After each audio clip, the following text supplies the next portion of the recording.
I'm Molly. I'm Olive. I'm Sarah. Why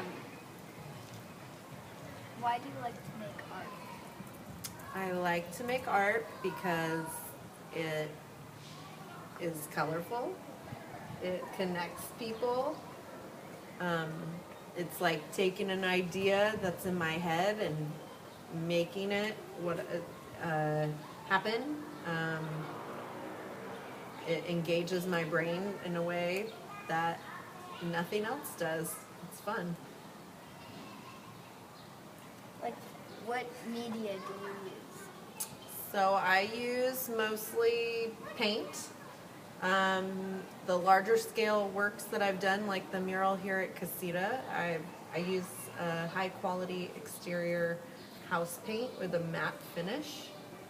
I feel like the colors are really vivid and they seem to stand the test of time, especially because it's very, very sunny here in California, so paint and colors can fade.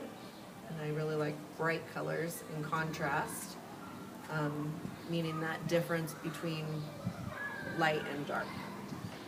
What did you get inspired by to create like that mural or like, any murals you do? So this mural was, the concept behind it was developed by a subcommittee, a beautification committee here at Casita, and they sort of wanted to bring attention to all the IB attributes and attitudes. So we talked about the idea of organic vines, and there's these light bulb flowers that are also incorporated into the design, which was an image that I pulled from the project we did on the donation bin. A student had submitted that idea in their own artwork, and I just think it's a really great visual metaphor for growing ideas or knowledge, like a little light bulb flower.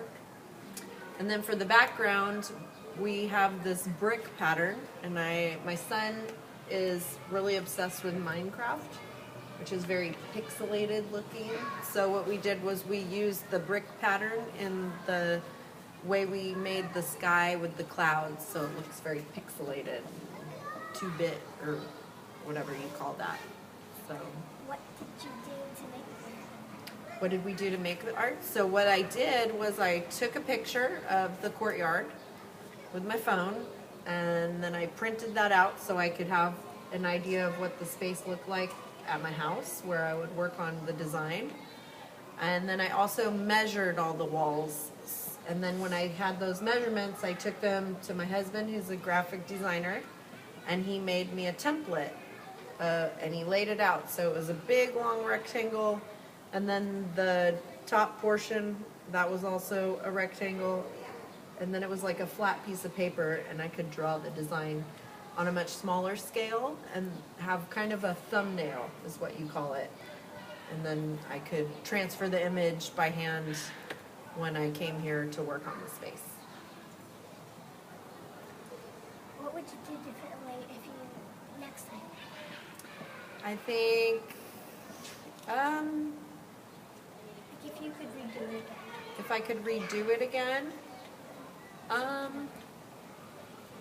don't know that I would really do anything. Change something. I think if we were to do another project here on campus, I think it would be fun to do more student-led design. Like I really liked the project on the donation bin. The challenge is always working within school hours, so it would be fun to figure out how to get more volunteers involved, and then we could have more students and we could get a lot more done in the time frame that we have to work with. But going with student-led design is really fun, and then as an adult, helping with the finishing moves for the artwork to look really cohesive and nice at the end and really well presented. It's really fun. So, and I feel like kids learn a lot when they get to do big projects like that. And I think that they connect with the place where the project ends up being a lot more because they feel like they had a piece in it. So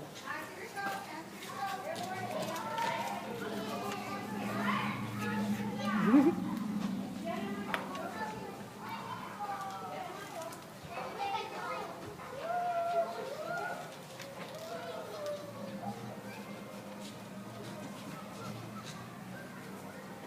the way. What happens along the way? Um, well, I think when you do big projects like this outdoor, the thing you always really need to think about is the sun, because you will start to get involved in the project and not really realize how much time you're out in the sun. So you always want to wear a lot of sunscreen and like hat and protect your skin. Because Always wear hats. I always wear hats, and you have umbrellas, and you just need to be really mindful of how much time you're like out in the sun. And when you work on projects like this, the sun is actually like, it's on you, but it's also on the cement, and then it's bouncing off the cement and getting you even more. So you just want to really be mindful of how much sun you're getting, because you get in your groove and you're just working and working, and then all of a sudden you're a lobster. Sunburn. Yeah, and then you're a lobster. So you always want to be aware of that. Like, if you could call this something, like, what would you call it?